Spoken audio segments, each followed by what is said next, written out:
कई टॉपर से बात करके मुझे यह पता चला कि हर एक टॉपर एसएसटी को इस तरीके से पढ़ता है। अगर आपने ये एसएसटी पढ़ने का तरीका जान लिया ना, तो आप भी बहुत कम समय के अंदर एसएसटी को बहुत अच्छी तरीके से पढ़ पाओगे, उसका रिवीजन कर पाओगे और एसएसटी के अंदर बहुत अच्छे मार्क्स भी लेकर आ पाओगे। सो हाय एवरीवन, मेरा नाम है Prashant, mentor of thousands of students, और आज क्लास 9th और क्लास 10th वाले स्टूडेंट्स के लिए एक वीडियो लेकर आया हूं, और बहुत ज्यादा इंपॉर्टेंट वीडियो। ये वीडियो है एसएसटी के ऊपर।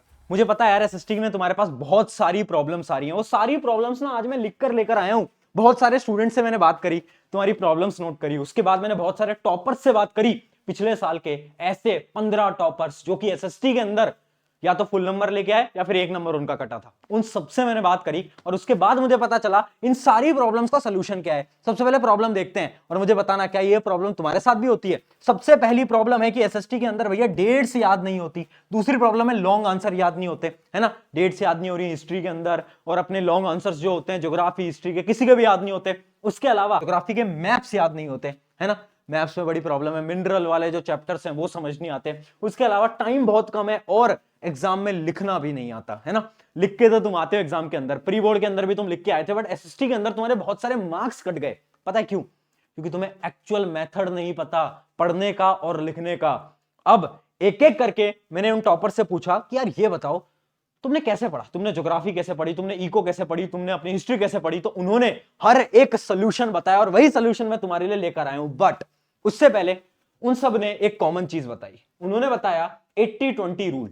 उन्होंने बोला कि एसएसटी के अंदर 80-20 रूल फॉलो होता है। मतलब एसएसटी के कुछ ऐसे टॉपिक्स हैं, मतलब हर चैप्टर के, जैसे इमेजिन करो पहले चैप्टर में कुछ ऐसे टॉपिक्स हैं जिन टॉपिक्स से सवाल आने की चांसेस बहुत ज्यादा है। मतलब अगर आपने उन टॉपिक्स को जान लिया ना, और अगर आपने उन टॉपिक्स को ध्यान से पढ़ा, तो 80% मार्क्स तो एसएसटी के अंदर ऐसे ही आ जाएंगे। अब तुम पूछोगे कि प्रशांत भाई वो टॉपिक्स कहां से मिलेंगे? वो सारे टॉपिक्स आपके लिए हमने ऑलरेडी बना रखे हैं। लिंक डिस्क्रिप्शन में मिल जाएगी, या तो आपको टेलीग्राम में मिल जाएगी। उसके अंदर हमने हर चैप्टर के, क्लास 10th के लिए बता रहा हूं, क्लास 9th के लिए नहीं बनाया, क्योंकि क्लास 9th के लिए हर एक स्कूल का सिलेबस अलग अलग होता है, ठीक है। क्लास 10th के लिए आपके जितने भी चैप्टर्स हैं, उनके जो इंपॉर्टेंट टॉपिक्स हैं ना, जैसे नेशनलिज्म, यूरोप के वो 5-6 इंपॉर्टेंट टॉपिक्स, वो सारे टॉपिक्स लिख रखे हैं।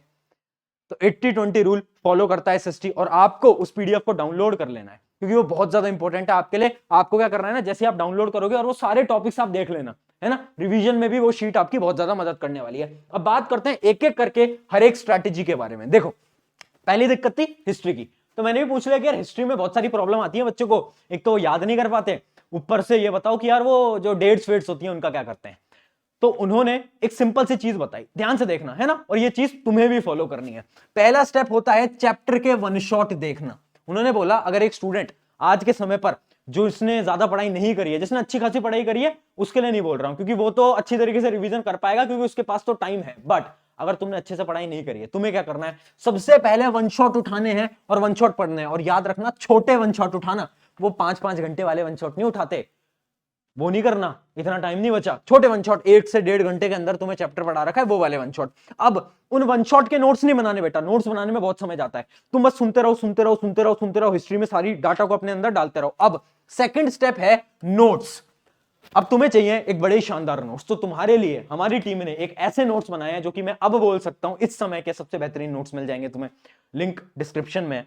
उन नोट्स को तुम्हें उठाना है, ठीक है। सारे नोट्स आपको मिलेंगे, एसएसटी के हर एक चैप्टर के नोट्स मिलेंगे। अब हिस्ट्री के वो नोट्स उठाने हैं और उन नोट्स से आपको पढ़ना शुरू करना है। पहले क्या करा, चैप्टर का वन शॉट देखा, है ना, वन शॉट को ऊपर ऊपर से देख लिया, नोट्स नहीं बनाने। नोट्स हमारे वाले नोट्स उठाने, क्योंकि टाइम हमारे पास अब कम है। नोट्स उठाए और नोट्स से पढ़ना शुरू करा। उस नोट्स के अंदर मैं आपको दिखा भी देता हूं, जैसे हिस्ट्री के नोट्स, जैसे rise in nationalism in Europe की, तो आप देख सकते हो एक एक करके। थोड़ी ब्राइटनेस कम कर देता हूं, आपको और क्लियरली दिखाई देगा।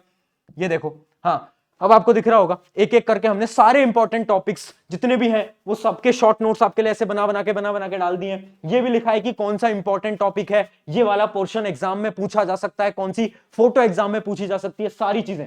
तो अब आपको वो बड़े बड़े लेक्चर नहीं देखने। एक बार वन शॉट देखा, कॉन्सेप्ट आ गया, अब शॉर्ट नोट्स उठाए और पढ़ना शुरू किया।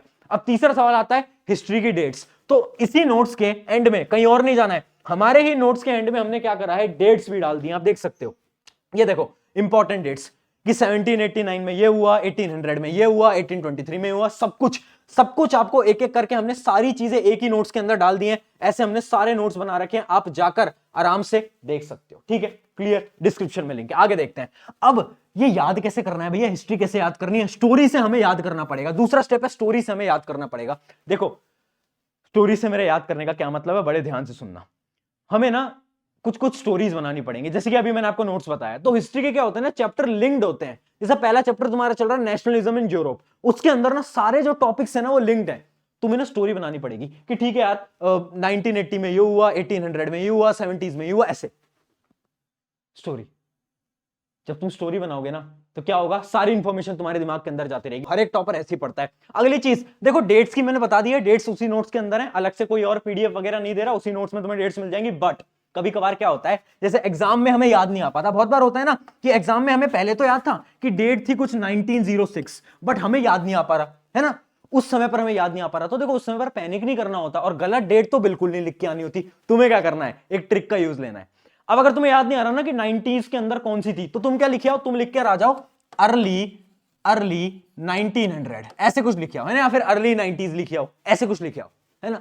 अगर डेट से याद नहीं आ रही तो ऐसे लिखना, गलत डेट मत लिखना। अगर गलत डेट लिखी, एग्जामिनर को एक पॉइंट मिल जाएगा जहां पर तुम्हारे नंबर काट सकते हैं। गलत डेट बिल्कुल, अगर डेट याद नहीं आ रही, डेट मत लिखो, बट गलत डेट नहीं लिखनी।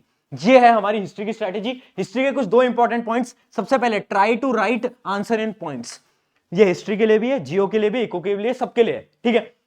आपको क्या करना है, पॉइंट्स में आंसर लिखने का ट्राई करना है, जितना लिख सकते हो। 3 नंबर के लिए 3 पॉइंट, 5 नंबर के लिए 5 पॉइंट, आपको इस प्रकार से आंसर्स लिखने हैं। और दूसरी चीज, अगर कुछ नहीं आता तो पैराग्राफ। ये है हमारी बैक बेंचर की स्ट्रैटेजी। अगर एक ऐसा आंसर आ जाए हिस्ट्री के अंदर जो कि तुम्हें कुछ नहीं आ रहा, क्या करो, छोड़ना नहीं है। आसपास से तुम्हें चीजें समझ आ रही है ना कि ये इस चैप्टर का है, तो उस चैप्टर की जो तुम्हें इंफॉर्मेशन आती है ना, वो तुम पैराग्राफ के अंदर लिख के आ जाओ, 5-7 लाइन भर दो। उससे क्या होगा, देखो एग्जामिनर्स ना 5-7 लाइन आपकी उतनी बहुत डीपली नहीं पढ़ते हैं ना, पॉइंट्स जो होते हैं ना, पॉइंट्स को तो एग्जामिनर बस चेक कर लेते हैं, बट जब पैराग्राफ होता है, बड़ा पैराग्राफ, उसको एग्जामिनर डीपली नहीं पढ़ते। तो अगर आप उस चैप्टर से रिलेटेड कुछ भी लिख कर आए हो ना, तो 4 में से 1 नंबर तो टीचर दे जाते हैं, ठीक है, दे जाते हैं, मिल जाते हैं, याद रखना। आगे बढ़ते हैं, अगली स्ट्रैटेजी हमारी जियोग्राफी की। देखो मैं बता रहा हूं, वीडियो लंबी होगी, बट ये इतनी बेनिफिशियल है कि तुम सोच नहीं सकते। अच्छा एक पॉइंट मैं बताना भूल गया, हिस्ट्री के अंदर मतलब पूरी एसएसटी के अंदर सैंपल पेपर लगाना शुरू कर दो यार। अब समय आ गया है सैंपल पेपर लगाने का, और बहुत कम समय हमारे पास बचा है। सैंपल पेपर अगर अभी तक स्टार्ट नहीं कर रहे हो, बहुत बड़ी गलती कर रहे हो। सैंपल पेपर लगाना स्टार्ट करो। क्यों? क्योंकि सैंपल पेपर से तुम लिखने का तरीका समझ पाते हो। लगाना शुरू कर दो। सैंपल पेपर की लिंक मैंने डिस्क्रिप्शन में दे रखी है। हमारे खुद के सैंपल पेपर हैं, और मैं ये भी बोल सकता हूं अभी के सबसे मोस्ट अफोर्डेबल, सबसे बेहतरीन सैंपल पेपर है वो, लिंक डिस्क्रिप्शन में। और मैं 9th वाले बच्चे भी मांग रहे थे सैंपल पेपर, उनके लिए भी एक सैंपल पेपर सजेस्ट कर देता हूं, उनके लिंक भी डिस्क्रिप्शन में। सारी चीजें सैंपल पेपर के अंदर, रिवीजन नोट्स वगैरह सब कुछ आपको मिल जाएगा, बहुत बेहतरीन है। डिस्क्रिप्शन में लिंक है, ले लेना। चलो ज्योग्राफी की बात करते हैं। ज्योग्राफी में क्या है, पहली चीज वही same strategy, chapter wise one shot पढ़ा, वन शॉट से हमें ओवरव्यू मिला। उसके बाद क्या करना है, प्रशांत भैया के नोट्स उठाने, डिस्क्रिप्शन में लिंक मिलेगी। उसके बाद क्या करना है, ज्योग्राफी को याद करना है कीवर्ड की स्ट्रैटेजी से। बहुत सारे बच्चों को नहीं पता कीवर्ड स्ट्रैटेजी क्या होती है। देखो एक एग्जांपल लेते हैं, जैसे कि इसको थोड़ा जूम करते हैं। देखो एक आंसर है, एक अपना क्वेश्चन है, give the characteristics of the soil used for growing cotton. एक सवाल आया कि ऐसा कौन सा सॉइल है जिसके ऊपर कॉटन ग्रो की जाती है, उसके कैरेक्टरिस्टिक्स बताओ। अब तुम क्या करते हो ना, तुम आंसर को रटने लगते हो। मैं बोलता हूं रटो मत, कीवर्ड को याद करो। ज्योग्राफी याद इसलिए नहीं होती क्योंकि तुम रटने की कोशिश करते हो। तुम्हें क्या करना है, कीवर्ड याद करना है। जैसे कि इसके पहले पॉइंट के अंदर एक कीवर्ड होगा, it is made up of the क्या है, fine clay material with a high moisture. Keyword मिल गया हाई मॉइस्चर। तो पहला पॉइंट याद रखेंगे हाई मॉइस्चर, हाई मॉइस्चर। पूरा सेंटेंस मत रटो, एक एक कीवर्ड, हाई मॉइस्चर। दूसरा देखते हैं, it is rich in soil nutrients. ये हमें मिल गया, रिच इन सॉइल न्यूट्रिएंट्स। बस हमें सेकंड के लिए ये पॉइंट याद रखना है, रिच इन सॉइल न्यूट्रिएंट्स। तीसरा देखते हैं, it develops deep cracks during hot weather. बस इतना याद रखो, क्या करता है ये, जो आपका है डीप क्रैक्स बना लेता है हॉट वेदर के अंदर, ऐसे। ये कीवर्ड आप याद रखो। उसके आसपास का फिर कुछ भी लिख कर आओ। देखो इंग्लिश तो आपको लिखना आता है, अगर आपको कीवर्ड याद होगा कि अच्छा ये डीप क्रैक्स बनाता है, फिर आप इंग्लिश में तो लिखे आओगे, it create deep crack in summer, ये सब तो आप लिख के आ सकते हो। बट ये कीवर्ड क्यों याद करवा रहा हूं, क्योंकि एग्जामिनर पूरे आंसर नहीं पढ़ते बेटा, वो कीवर्ड देखना, अच्छा इसने लिखा हुआ है, अरे वाह यार इसने तो एनसीईआरटी की लाइन लिखी हुई है, टिक, पूरे नंबर। ऐसे ज्योग्राफी याद करने का तरीका क्या है, कीवर्ड। यहां पर स्टोरी काम नहीं आएगी, हिस्ट्री में स्टोरी काम आ जाती है, यहां पर कीवर्ड टेक्निक काम आती है। आई होप ये वाला कॉन्सेप्ट आपको एकदम क्लियर हो गया होगा। कीवर्ड की आप प्रैक्टिस करो, जितने भी आप सैंपल पेपर देते जाते हो उसमें आप कीवर्ड की प्रैक्टिस करो। आंसर्स को याद करने में अगर आप कीवर्ड स्ट्रेटेजी से याद करोगे, बहुत आसानी से आपको आंसर्स आपके याद हो जाएंगे। अब अगला सवाल, मैप।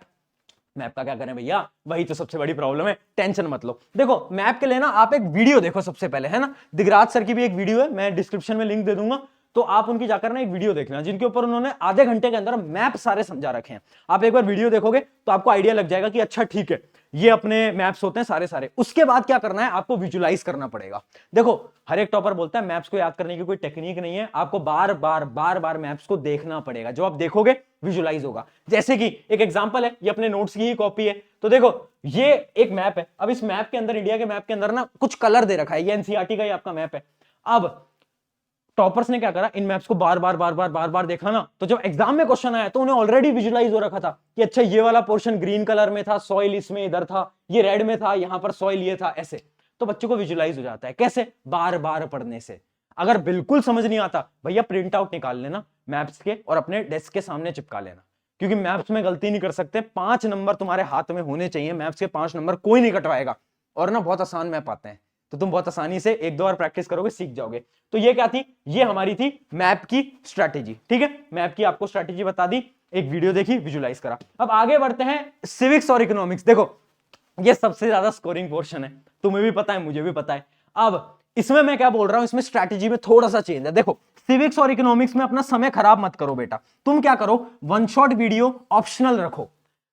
अगर तुम्हें सिविक्स और इकोनॉमिक्स का कोई ऐसा चैप्टर जो तुम्हें बिल्कुल समझ नहीं आता, सिर्फ उसी के वन शॉट देखो, सबकी मत देखना, सबकी मत देखना। क्यों? क्योंकि सिविक्स और इकोनॉमिक्स आसान होता है ना। तुम्हें क्या करना है, वन शॉट सारे देखने की जरूरत नहीं है, तुम डायरेक्टली नोट्स से पढ़ सकते हो। हमारे जो नोट्स हैं उनके अंदर आपको सारी चीजें मिल जाएंगी। हमने नोट्स के अंदर प्रीवियस ईयर क्वेश्चन भी दे रखा है, सब कुछ दे रखा है, कुछ छोड़ा ही नहीं उसके अंदर।